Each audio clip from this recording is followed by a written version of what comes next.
everyone, my name is Tyler. I'm 10 years old. Today I will show you about what if you could fly. Imagine you got the ability to fly like your favorite superhero, soaring across the sky. Now you don't have to worry about reaching late at school or the office due to traffic jams, or be concerned about spending money on airplanes. On top of that, you could travel across the world and seven seas as well. So the wonder of being able to fly is the most desired superpower we could have. But the vital question is, it is really possible for humans to fly without the help of machine or tools? Unfortunately, science says not. That's because humans are not physically designed to fly as the birds do. Because birds have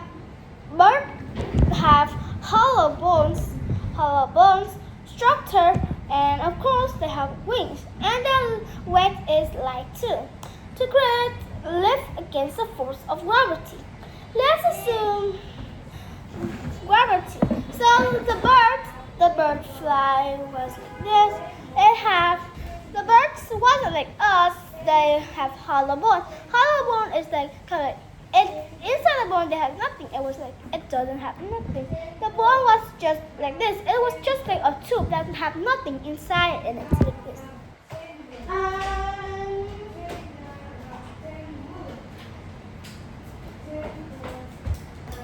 Like this pen was the bird bone. So not this. Wait.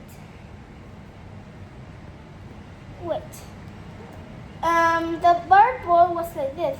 There's nothing inside. I cannot get this out. So the bird's bone was like this. This was the bird's bone. They have the outside thing with their bone, but inside it was nothing. They were hollow. So the birds have hollow bones, and the birds have hollow bones, and also they have wings. We don't have wings. We have hands instead of wings. So we don't have wings. We have hands, and also they have light weight.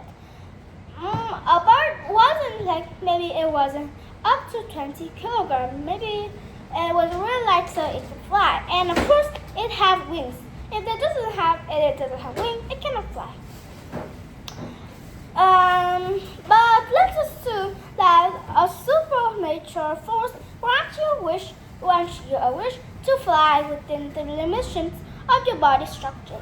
Will that help? Well, even in that case, laws of physics can overpower the superpower. Yes, according to Newton's third law of motion, every action has an equal and opposite reaction. So it means even while running, your foot is exerting force on the solid ground, and large particles of ground push back against your foot, causing you to accelerate forward with good speed. And good speed is like if you run fast. If you run really fast,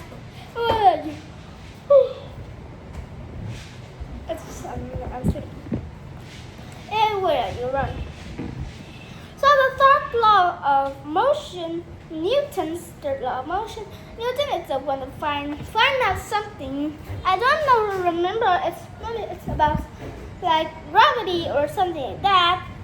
And just thanks to the apple, Newton could find out that the apple falling down is normal. Newton thinks that it's something that, just like the rabbit from the story that I have read.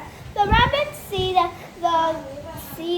apple falling down its head, and it thinks that it has an earthquake and it's the end of the world, and it said to other people. Then the lion told them it was just kind of something like something that I don't know. So it has an equal and opposite reaction. So it means even while running, the foot is exerting force on the solid ground. Solid ground is the ground that you're standing on. You're walking, you're running, you're doing things. That's a solid ground. Solid ground. It's like the earth. The earth was solid, and you walk on it. That's the ground. Solid ground. It doesn't sense anything. Never mind. So you're swimming, you have to push water molecules to generate force. So when you're swimming, you do like this. So this was the water, right? I need to make the boat. I will draw in here. Wait a minute. I need to clean this board. This board was already not really clean because my little brother always draws it. That's clean. So like this is the water. It doesn't even have any ink there. There's still a little bit. Sometimes where this ruins. This was the water, and it's just in a swim. So when you swim, you hold your hand and you do like this. So you are forcing that you push the water, so you could go forward. You could go up. So you're pushing the water. You push the water so you could go up. That's it. Frog push. Your foot push too. Both your hand and your feet push so you could go forward. And you have to push water molecules to generate force. But as water molecules slide down easily, unlike solid particles, we can't generate enough speed. So that's why when I go swimming, I always be tired because I need to push really fast. And it's not really easy. Similarly, when it comes to air, it has more free space for particles to move past another. So it seems you would need to push a lot of air particles backward to move forward, which will consume a lot of energy. So, and even if you get past that, it won't be easy because there's a lot of work there, and also kind of the force or the gravity, the atmosphere, and something like that. I don't know.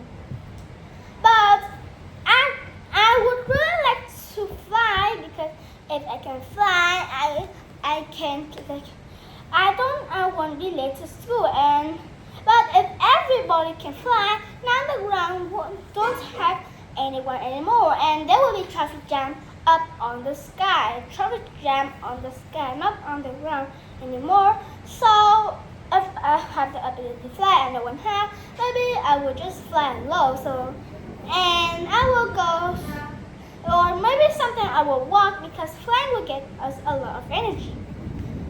Flying like a bird, the bird has hollow bones. We don't have hollow bones. We have thick bones. We don't call thick bones. We call some kind of that. So like at the end of today, what if you could fly? So if we could fly, that would be really great, right? But it wasn't really easy to fly because we will need a lot of force and what?